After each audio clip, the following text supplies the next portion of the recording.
Uh, All right, nice to have you with us on a Saturday morning. Thanks to our friends at Insperity. Visit Insperity.com for powerful HR solutions with exceptional fall through. We're getting you up to date as far as the world of golf is concerned before we head down Kirby Drive for a little bit of playoff football, Charlie. How about that? Texans Chargers, wild card round one. Is that right, AJ? Is that right? Yes, sir. Wild card round Yes, one. sir. Yeah, but how about last night? That was disappointing for Uh, Texas. Downer. And Notre Dame Penn State was brutal as well 2 nights ago. I thought that was horrible quarterback play. But I do like Notre Dame's coach. He seems like a class act winner. Marcus Freeman. Yeah, great Marcus. coach. Yeah, Texas is going to have to wait another year. I'm looking forward to seeing Arch Manning step in there, Charlie. I was waiting for that to happen the last 2 games, but I guess not. We'll wait They till needed some offense last night. yeah, they did. They did. This week, as far as the world of golf, they are in week 2 of the 2025 PGA Tour season. This is the Sony Open is the second tournament of the Hawaiian Swing. Right now, you have Denny McCarthy and Patrick Fishburne in a share the lead at 10 under, both looking for their first PGA Tour win. And but you also have a number of veteran chasers behind them. Zach Johnson, 2 shots back at 8 under. Just captain a rider, 49 years old, Charlie, contending in PGA Tour events with that 275-yard little draw. Man, he's going to have a chance this week. Definitely does. Yeah. On this golf course, it's shorter than most that they're going to play this year, and the rough is really challenging. So you got to put the ball in the fairway, and the shorter hitter has more of a chance than most. And you know, s- this golf course is stood this test of Yeah. time. You know, 1927 Rainer. yeah. Yeah. Hasn't been touched since then. Well, it Has it? Yeah, yeah. Few guys have gone in there Oh. and made it the greens better and the fairways a little trickier and so on and so forth. Yeah. Yeah. They've But it's a much different look than Kapalua last week. Distance-wise, Kapalua is in the mountains. Wile is off the water. Oh yeah, completely different. And that exhibition that our good friend Matsuyama Oh, wow. put on was really quite something. 32 birdies. 35 under sets a PGA Tour scoring record relative to par because Kapalua is a par 73. Right. That was incredible. Charlie, I have, I know we're in a time when there's a lot of talk about the rollback and equipment and this, that, and the other. I thought it was impressive, and I was blown away to watch Hideki shoot 35 under 4 rounds of sub 65 golf. That's incredible. And I don't think it matters. The average amateur golfer is not going to have a chance to go do that at Kapalua. Even if you put Hideki's equipment with the typical college golfer or amateur golfer, they're going to be unable to do that. I would agree with you. Sure. What he did was a salute to him. He's had a lot of success in Hawaii. He won this tournament this week, a couple years ago. Yeah. So Hideki is off to a good start, and we'll see where it takes him. Charlie, 11 PGA Tour. That was Hideki's 11th PGA Tour win. He won the Masters back in 2021, and he's qualified for 6 President's Cup teams. Is that resume good enough right now to go into the World Golf Hall of Fame?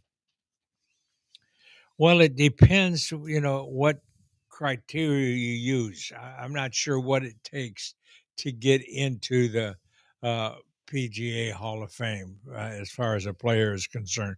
We'll find out, but I think he is the best Asian player ever to tee it up. I think I would agree. KJ Choi is probably the second best. He won 8 PGA Tour titles. Hideki's at 11. I think he's finished that conversation 11 for now. with a major, 11 with a major, and the President's Cup, and one of the nicest guys in the world. Yeah. So, what kind of year is he going to have? Yeah. We don't know. We don't know what the star is going to do. This is a star that decided to screw around with a knife. Huh? How about that? Charlie, I went to your birthday party. Yes. Your 80th. Yes. And you had a great staff there. You know, Yep. you brought in a great staff. You didn't pick up a knife once that night. No, I picked up a glass You picked up a glass. of wine. But as far it's unfathomable how world number one, doesn't have a staff there for Christmas Day. He's the one cutting everything, breaking glass. Glass goes in his hands, and Yep. he had to have surgery. He was supposed to come back with us next week at the American Express in Palm Springs. Maybe your guy Billy Harmon would get a chance to see him, but it's not going to be the case anymore. Scheffler's now eyeing Pebble Beach Is that what as it's as going a to be? return Yeah, in yeah. a couple It's going to weeks. be a.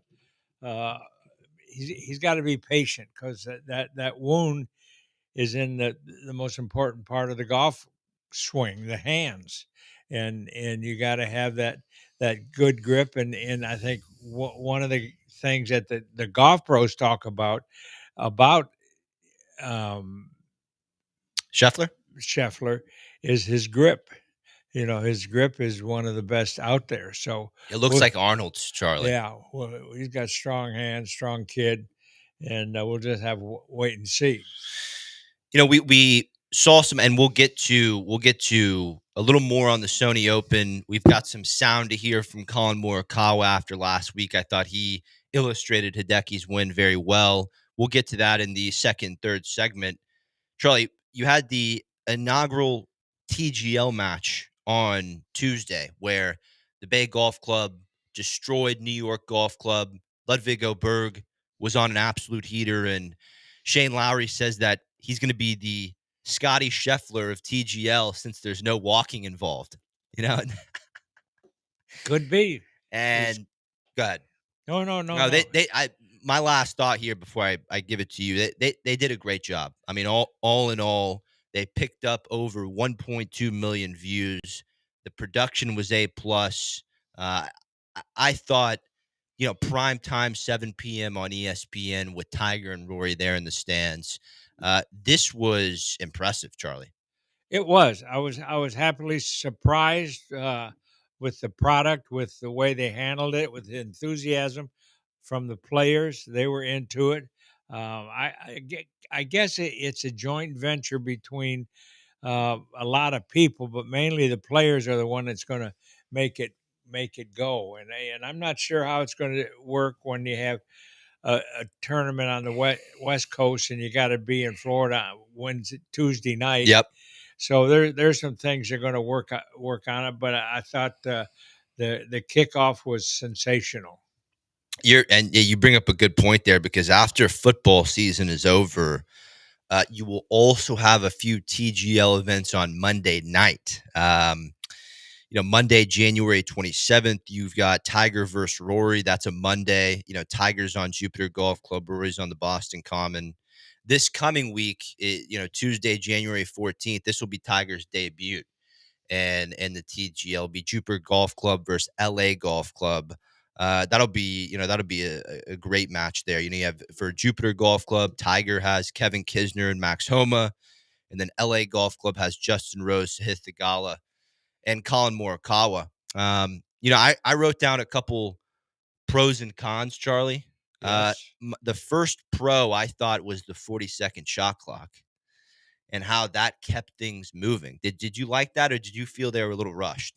No, I thought the rhythm of the contest was great, and it didn't lag. I mean, there was a commercials were a little long, but I thought the clock kept them going, and it proved to be very successful. No doubt. No, no, no. I completely agree. What about the players mic'd up for television?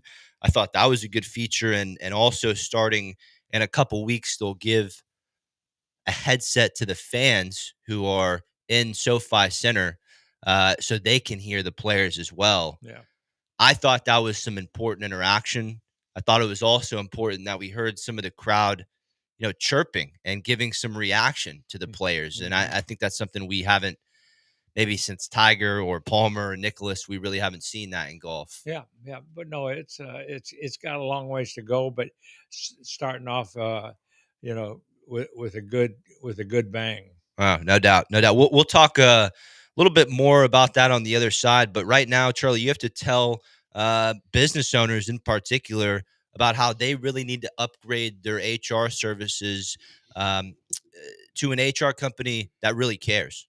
Well, I know everybody's in business to be successful, and successful means having a good staff, and HR is human resources is so important in today's business world. And small business to succeed, you need to maximize your help, and also who you get to help you. And Insperity is a company that was established to help small businesses with HR, but then many other facets of business. So if you want to start your year off right, start a conversation with Insperity, a company that has grown from zero 1986 to $7 billion. So they must know something. Will. It's, they're doing an incredible job, and the best business owners, not only in Houston but in the country, trust Insperity for Yes. their HR, payroll, and services. Yeah. It's great. So just log on to Insperity.com, check them out. Got any problem, call me, and we'll get you some names over there. But I think if you just log on to them, and they'll be back in touch real soon.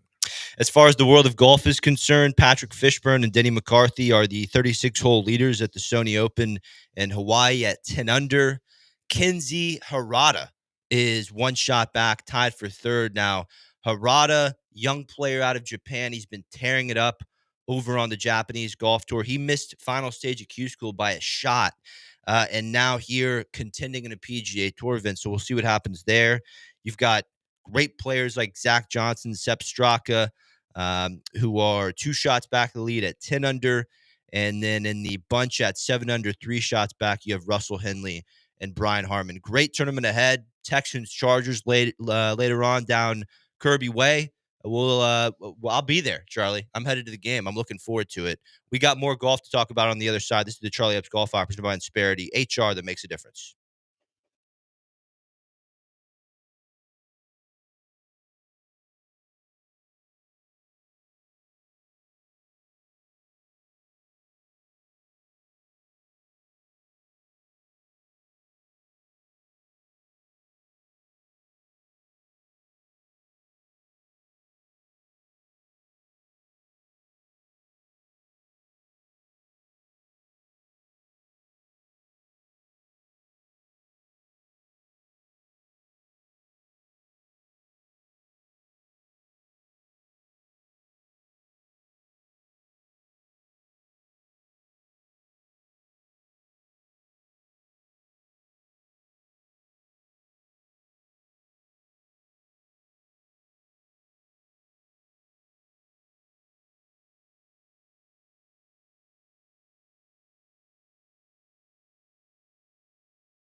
This is the Charlie Epps Golf Hour on ESPN 97.5 and 92.5. Powered by Insperity. Now from the Veritex Community Bank Studios, here's Will Doctor and the golf doctor himself, Charlie Epps. Nice to have you with us here on a Saturday morning. We continue as far as the world of golf is concerned. And yeah, continuing on TGL a little bit, I think the shot clock is an aspect of TGL that could be implemented into real golf. I don't know how they would do it with the walk down the fairway. You have to time that up. But I think it's something that we've seen happen in baseball with the pitchers. They have to move a little bit faster. I think golf could try something close to that. Charlie, what do you think? We tried everything for the last 50 years. As far as pace of play? Pace of play, and slow players getting slower, and some guys, I think, do it on purpose. But I think this time the tour is determined. We saw at indoor golf with the shot clock, and it worked really pretty good. So something will happen. But you're right with the distance between, you got three different type of holes: a par three, par four, and a par five. So how do you regulate that? That Yeah. you can't make it mesh. So the players have to determine, that they're going to get their product quicker. And I would think that they would want to get off the golf course quicker. Yeah. So let's just see how it plays out. Maybe TGL will be the quicker style of golf for the future, and the PGA Tour is going to stick to what it's been the last 100 years, Charlie, and Hmm. that's there is no rush there on a Sunday afternoon, but we'll see. There's been a lot of talk about slow play over the last 2 years. Other than the shot clock. Once again, thought the broadcast was A+. Scott Van Pelt and Matt Barry hit all the notes as far as introducing the format and the production. Um, I thought the three mats, Charlie, they have three different style of mats Uh-huh. for the different lies: fairway, rough, bunker. So thought that was all great. The only thing that I saw as far as conditions that was interesting was the fringes and the way it hopped through the fringes. I think it's turf. I don't think it's grass there around the greens for TGL. Yeah, but Um, how about a five-story screen? yeah. Magnificent. So yeah, we got a lot to look forward to. Last thing on TGL. There was one other thing. There was a lot of interviews going on while shots were being hit, Yeah, Charlie. yeah, yep. Marty Smith was doing some of the interviews. He does a nice job with the Masters coverage, but uh, you know, DJ Khaled was in the building for TGL match one there at SoFi Center. Marty Smith was interviewing DJ Khaled while golf shots were being hit. But also, if you want to be competitive, I have a saying: bring two bags, a golf bag and a brown paper bag. Love it. Let's go golfing. A golf bag and a brown paper bag, Charlie. Brown paper bag. Why not a white paper bag? I don't know. I thought Marty Smith did an A+ job there alongside Van Pelt and Barry. And I like seeing DJ Khaled involved with the events. He plays a lot of golf, lives in Miami, plays a ton of golf every week. Plays with Michael Jordan a couple times a week. I don't need to see the Marty Smith DJ Khaled interview while golf shots are going on. Leave that for social media. You know, Xander Schauffele was hitting a shot while the Khaled Smith interview was going on. I didn't like that, but once again, 99% of the TGL match one was a huge success. 1.2 million views on cable, 3.3 million if you're counting the ESPN Plus streaming services. Why wouldn't you count that? Well, I mean, yeah, you do. They do count it. I mean, publications do count that, but cable's the big. Cable's still the. I mean, I know streaming is slowly taking over, but as far as numbers and ratings, I mean, I think cable's what you're looking at because with social media, if you're counting social media numbers, Charlie, all you have to do is scroll past a broadcast on social media and it registers as a view. I think for cable, I don't know how many minutes you have to be tuned into a cable broadcast for it to register as a view, but it's not a second. Yeah, You yeah. got to be involved with it. What does the Masters have planned for social media? Are they up in their game with everything they have? They're state of the art, Charlie. They're the best in the business. I mean, for 5 years now, on the Masters app, you can go to any hole and watch the broadcast, any group. They do a traditional broadcast as well, Thursday and Friday on ESPN, Saturday and Sunday on CBS with Jim Nantz and Trevor Immelman. But they're the best, and basically the PGA Tour and the rest of these majors should really take some notes from Augusta, and the way the Masters tournament handles everything, because the Masters doesn't miss a shot that's hit. I know there's less players and all that, but you can watch every shot being hit. Yeah. With the Masters, it's really impressive. One more thing before we move on. There had another note as far as the Century Tournament. We discussed in the first segment Hideki Matsuyama He won his 11th career victory in a career that's seen him win the 2021 Masters as well as qualifying for 6 President's Cup teams. We talked a lot about, these writers who basically say that Matsuyama getting to 35 under is all thanks to a juiced golf ball and equipment. We highly disagree with that. And I think, one of the best interviews of last week was Colin Morikawa venting on just how impressive Decky's 35 under was. Yeah, excuse my language. Fuck, 35 bars. That's low. He was matching me yesterday, shot for shot, and I felt like I was playing myself. Yes, you could leave some shots out there, but you shoot. All right, my apologies there, Charlie. I was trying to edit the audio together, and the crowd noise in the back was a little louder than Morikawa's voice. But he was basically saying how he had never seen anything like that, and just how impressive it was, and how polarizing Matsuyama's ball striking is. And Well, one thing we can all learn from what he did, Hideki, is after the first round, he goes right to the golf range and practices, and that's the best time to really practice after you played around in golf and so on and so forth. So, he's gone through some tragedy in his life. His village in Japan was hit by a horrible earthquake, wow. and he raised a lot of money. He's just done it all. He's a shining light coming out of Japan for golf. That's for darn sure. Man, he's doing TGL as well. So you're going to see Matsuyama participate in some of these matches. What we're watching every Tuesday, and then after the football season on Monday. But he's done a very impressive job over the course of his PGA Tour career.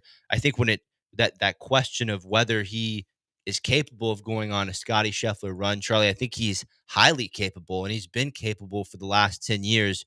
But you've seen Hideki struggle with some injuries, a little bit of adversities, back, wrist. He extremely hard worker. And putting. Yeah. Putting has been streaky for him. But we'll see. It's great cast of characters. So everybody on the PGA Tour, we got some new names this year. We got some new names that are getting ready for the Ryder Cup. Yeah. Who's going to make the Ryder Cup?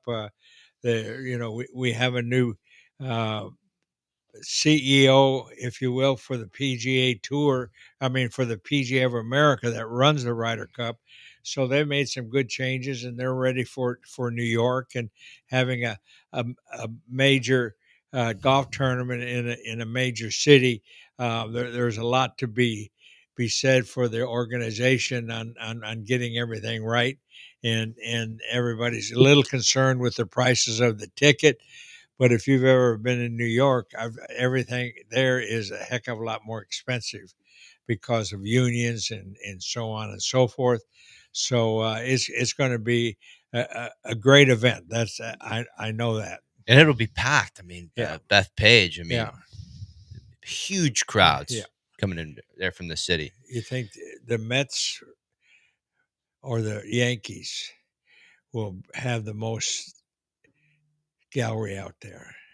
Met fans, are they better than the Yankee fans? What's going to happen? Oh, I don't think you can beat the Yankees fans as far as the world of sports. I think they all come together when it comes the last couple majors that have been at Bethpage. I mean, those fans, they just go out there and they are looking for a bad shot so they can chirp about it. But I know one thing: if They are the best sports fan in the world, though. if the U.S. team does not win the Ryder Cup in New York, there's a lot of guys that shouldn't go back to New York. No, yeah, they're going to give it to him. You mentioned that there's a new CEO, PGA of America, Derek Sprague. Yes, He succeeded Seth Waugh, who finished up his tenure. He went from 2018 to June 2024, and then Sprague just took over here at the end of December. yes, and I think they really got it right this time, in that a PGA member now is running the PGA operation. And we've got 37,000 members that make up the PGA, and we promote the game of golf all over the United States and then all over the world. And there's a lot to be said on what the PGA of America does. We raise money. We raise money for charities, local charities. Junior We scholarships, you yes, yeah, sending high yeah, schoolers to college yeah, through the Charlie Epps scholarship. yeah, foundation. Yeah, so we do a lot of good. So the future looks good for the PGA of America and our leadership. We should accomplish a lot more than we have been. Sprague's resume includes, he was the general manager and director of golf at Malone Golf Club in New York for 26 years. He was the managing director at Liberty National for a year, and then yeah, he's been the GM of TPC Sawgrass since January of 2018. Is this a better resume to bring into PGA of America than someone who is coming from the business world, Charlie? Well, golf is the big business Yeah, yeah. today, and the golf Billion professionals. dollar We business. we have a great educational system for our members in every facet of the game, whether it be finance, instruction, how to run a golf club, how to make a sandwich. We're into everything, and we're going to get him on our Yeah, airways and interview him and but the PGA of America, I've been a member for almost 50 years. Sure, we've had some hiccups, but the organization has always, done the right thing and learned from their mistakes, and we're there now. yeah. It's Sprague actually. He has already completed a 2-year term. He was there from 2016 to 2018. Was there in 2016 when Jimmy Walker won the PGA at Baltusrol, and also oversaw the. Yeah, I'm sorry. He was hired to the PGA of America as soon as he was done working at Liberty National, where he oversaw a Well, President's Cup. the way the our system works is we have a president, vice president, and treasurer, and that are spots that any PGA member can run for office Yeah, and get elected and be part of the governance of this great organization.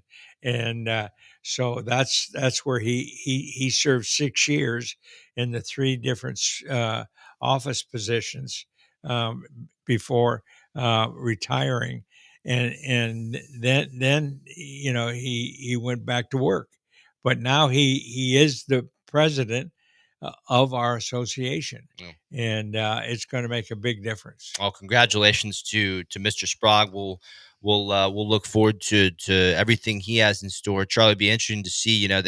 I know there was so much talk that we got to go to break shortly, but there was so much talk this year about the American players getting paid to play in the Ryder Cup. You chronicled it well. This is nothing new. Yeah, You said right they've been getting paid 250 grand to play in it for many many years. many years, and with the caveat that the player who gets the money uses his charities and gives a lot of that money to the Yeah, charity. So it's all based on charity, just like the PGA Tour is well over yeah. $1 billion in contributions to charities all over the country. Oh, Here in Houston, the Houston Golf Association raised millions of dollars because of the game of golf, yeah, and I hope we don't lose that. With this challenge that we have yeah, with the live yeah. part of the new golf. So I hope we come up with a good solution. I think so. And the new payment system will be a total of 500K to the player, with 250,000 of that required to go to charity. So I like what Jackie Burke said when he was uh, Hal Sutton was the captain of the team, and he and Jackie Burke were really close friends. So uh, Hal Sutton ask him to be one of the assistant captains. And I said, okay, you know. So Jackie's in his office and he gets this letter and congratulations on being named captain, you know, vice captain and so on and so forth. You mean Hal gets the letter? No, Hal or Jackie? Jackie gets a letter from the Okay. PGA, Okay. and here's the agenda for the week and leading up to it, what you do, and plus here's a check for $5,000. And Jackie said, "What the hell's this for?" And he said, "Well, it's to buy a tuxedo." What do you mean a tuxedo? Yeah, a tuxedo for the evening celebration or Night before the first round. Yeah. He says, "Well, goddamn," he said, "now I have something that they can bury me in." How good was he, huh? Oh, he was the best, tremendous. Right? Yeah, we miss him every day, every day. But then he became, he was a winning captain in and a his Masters history. winner. Yeah, I mean, he did it all. Masters champion as well. Great stuff there, Charlie. We got to take a quick break. We'll be back on the other side. This is the Charlie Epps Golf Ops by Insperity HR that makes a difference.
The Charlie Epps Golf Hour, powered by Insperity, continues on ESPN 97.5 and 92.5. from the Veritex Community Bank Studios. Here's Will Doctor and Charlie Epps. Nice to have you aboard. Denny McCarthy and Patrick Fishburne are the midway leaders at the Sony Open in Hawaii. Denny McCarthy is the best putter on the PGA Tour. We're going to hear sound from him in a moment. Get the golf doctor's comment on that. See how you can improve your putting on the greens this weekend. Let's get to a couple questions here. Charlie, you got quite a few of them today. This one comes from Chris. Charlie, didn't you caddy for Cabrera one year at the Sony Open? Yes, I caddied the third round. The first two rounds, his regular caddy caddied for him, but he came down with a medical problem, so he had to go to the hospital. So on the third day, I caddied for him, and luckily the golf course lends itself to an easy walk for a caddy because there's really no up and down; it's all flat, right by the ocean. So I was prepared, but. It's amazing in taking care of the bunkers and then making sure that you got the right club for your partner to to putt with, Yeah. and you got to be really organized. But I enjoyed it, but I'm glad I didn't have to caddy on Sunday. Yeah, It was, I mean, you said that was around what, 2016, yeah, 2017 yeah. time. How much caddying did you do over the years for Cabrera? Was that about it? That was about it. Yeah. He wasn't paying me enough. And Wiley, I mean, 7,000-yard golf Yeah, course, not too 60 bad, but pound 60 pound golf bag. it's someone you're in a bunker 1 minute, you're having to clean the golf ball, Yeah, flag stick. yeah. Did Cabrera read his own greens? Did he what? Yes, he read his own greens. Yeah, yeah. Did the majority of players on the PGA Tour read their own greens? I wouldn't say the majority, uh, 50 Yeah, or they get advice sometimes, it could come, he would come in and say, Charlie, what do you think? What do you see? What do you see? And I'd go to talk to him and then he'd walk away from me. So I'm not sure what that meant, but Let's get to Rennie. Charlie, I've been hearing a lot of players say they've been struggling with the slower Bermuda greens in Hawaii the last couple weeks. We have pretty similar Bermuda greens at my home course as well. How do you adjust your putting on that type of surface, slower greens? well, the slow greens are developed because of the grain of the green, the way that the putt is going. Is it going east to west or west to east? If the sun will dictate the direction the grass grows, so you always look for the grain, and that will in the grain you're going to have to hit it harder. It's just one of those things that's kind of maddening for players, but at the end of the day, that's what they get paid to do, uh, learning the grain of the greens, and then it's a matter of getting to the golf course and spending time on the green. I mean, it's just like these special things that the white boy they call him, uh, Celtics, Larry Bird. He was really Larry had something else that some of the black players really admired, and uh, so. But Larry was one of the guys spent a lot of time in the gym, Yeah, so you got to spend a lot of time on the putting green, yeah. and you also have to find a confident that is a guy, a professional that has a background in fundamentals of putting, and get some professional help. The average student that you see, are they spending enough time on the greens? Not for what they want to putt. If you want to putt, and have a total of 28 putts around in 18 holes, not only putting is important, but chipping comes really important. And then that 6 to 10 foot putt, that's a magical. I mean, the percentage of making a putt from 25 feet is under Very low. 3%. Yeah. So you got to make that free throw. Uncle, when we started really working on his putting, I started him at a distance of 4 to 6 feet, and he got to where he could develop a rhythm and see the putt and have the right amount of backstroke. I think sometimes strokes get too long going back, short to long. short backswing, long follow through. You've talked about how Angel's ball striking was seemingly something that just came natural. That he had that type of talent from a ball striking perspective very early on. Was it the same with the putting, or was that something that you had to come in and do some coaching on? Well, no, putting is completely different from the full swing. Completely different, and you have to have the ability to read greens. You have to have the ability to feel the distance. You have to have the ability to not have a mind that's cluttered with a lot of thoughts. You got to get your mind clear, so there's where practice comes in, and control the length of the stroke is, those are things, and really work on lag putting. 30, 40, 50 feet. That's such an important part of the game for the amateurs because they don't hit the ball close to the hole like the pros do. So those are combinations If of. they can eliminate three putts, I mean, their world's going to change. Oh yeah, exactly right. Their personality will really change. They won't need that glass of wine after the round, Charlie. Or during the round. This one is from. Let's get to Russell. Charlie, I was watching Sony Open coverage on Thursday and saw Tom Kim tee his driver right next to a tee marker on the right side of the tee box. Why would he do that? Well, evidently the way they had set up the tees were set to the left side of the tee. And so for him to get the angle, he had to get as far right as possible. Wow. And that's one of the reason why he was over there. But then also, it's a good aiming block. It'll get you set up, and so. But the main thing is where the tees are located on the tee itself. And if it's a dog leg left and they're over to the left of the tee marker, the angles aren't that good. So you got to kind of you're taking advantage of that tee block. Yeah. And you can see guys that get 4 or 5 inches from it. As long as they're inside that tee marker, It's totally legal. They're not going to get penalized. And as far as where Kim did it, it looked like, he was on the right side of the tee box. It looked impossible for him to make a swing that went into out. Yeah. Does that influence? Was he over there? Was he trying to hit a little cut? Does the tee marker signify anything, or is it more the shape of the hole? The shape of the hole, and I don't think His path is changing his based on the path. tee marker. No. Got it. Got it. Got it. Great stuff there, Charlie. We've got one more segment to go. We're going to hear from 36-hole Sony Open leader Denny McCarthy. He changed putters before the week started. He was already the best putter on tour. We're going to hear from him on why he did that. Get to more of your questions, a couple headlines from the world of golf. This is the Charlie Epps Golf Hour presented by Insperity HR that makes a difference.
You're listening to the Charlie Epps Golf Hour on ESPN 97.5 and 92.5. Powered by Insperity. From the Veritex Community Bank Studios, here's Will Doctor and the Golf Doctor himself, Charlie Epps.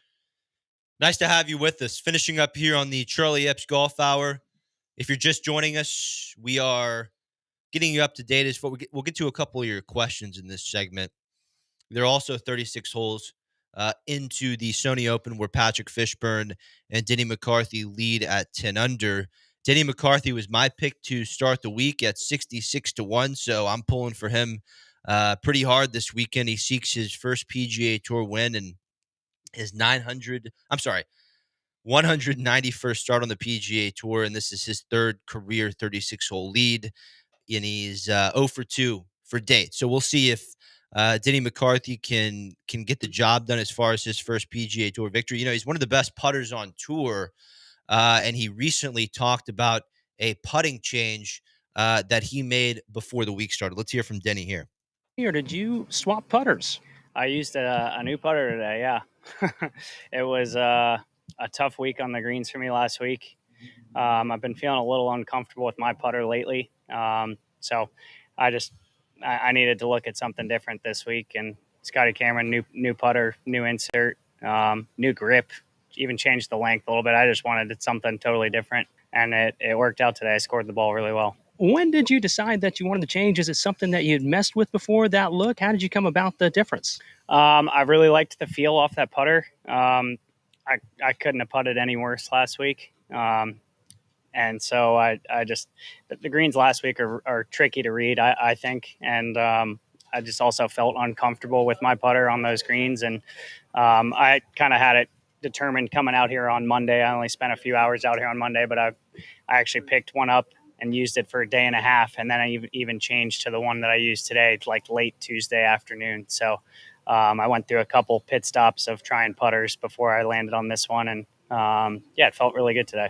Yeah, and How does your student know when it's time to make a putting switch?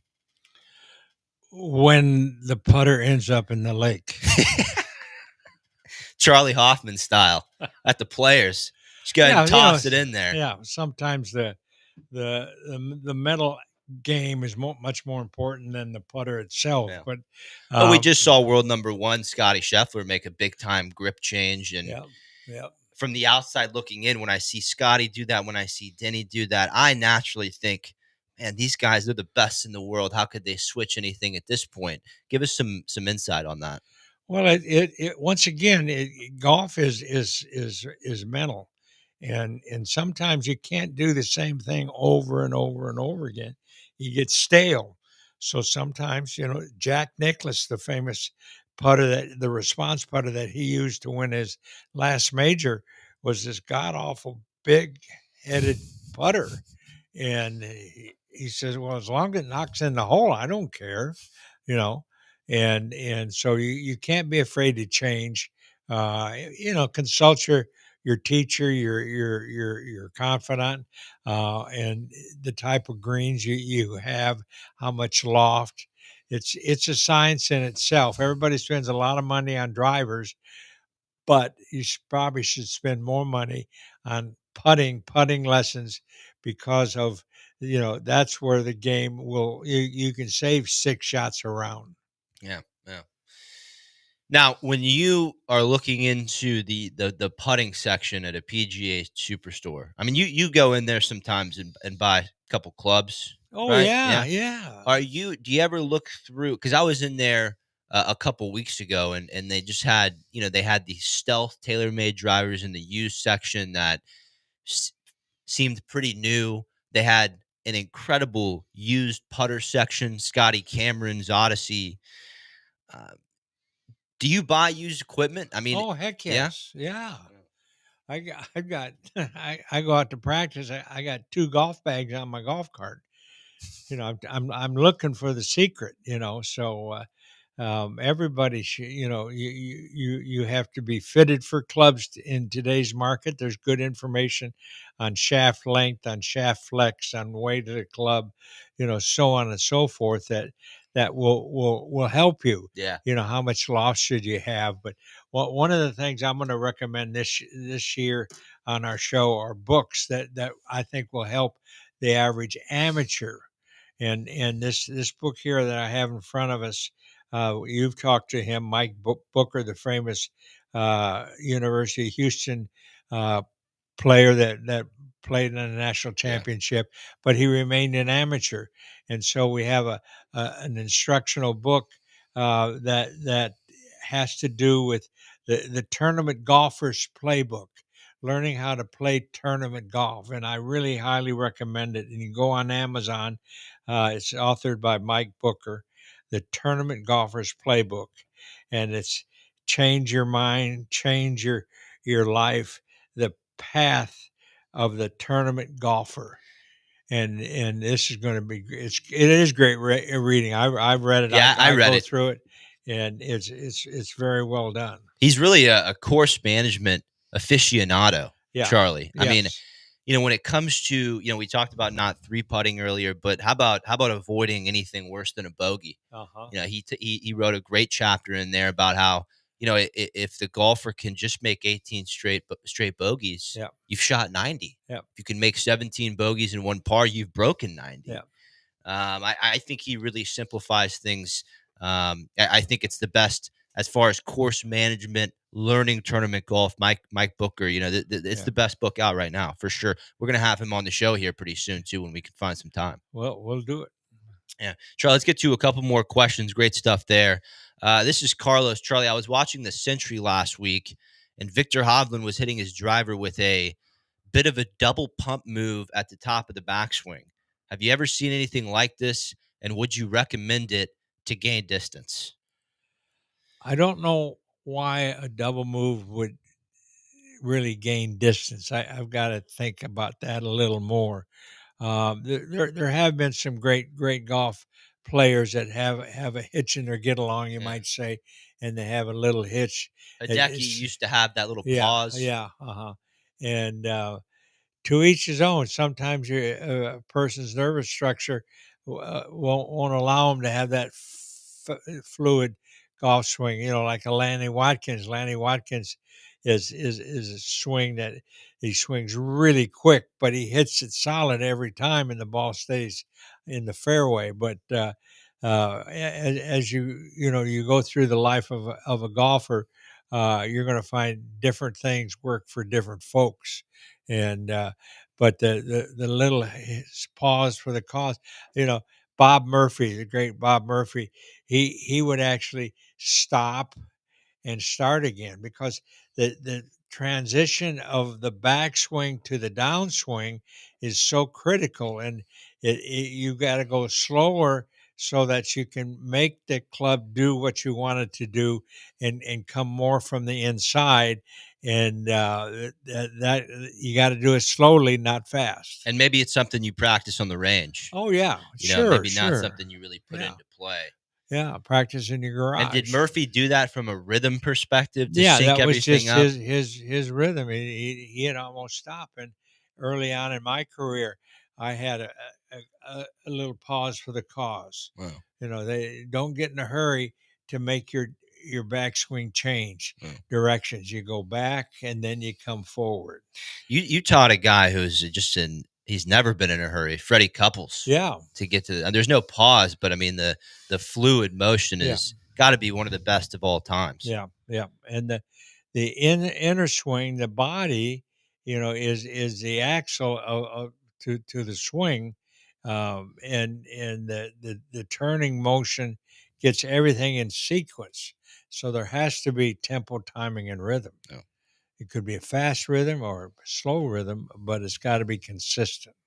You pull out a metronome for that, or is it kind of you can do is a it metronome. a little bit of a is it a 1, 2, A, B? How did you look at it, Charlie? I just I learned how to swing a golf club with my eyes.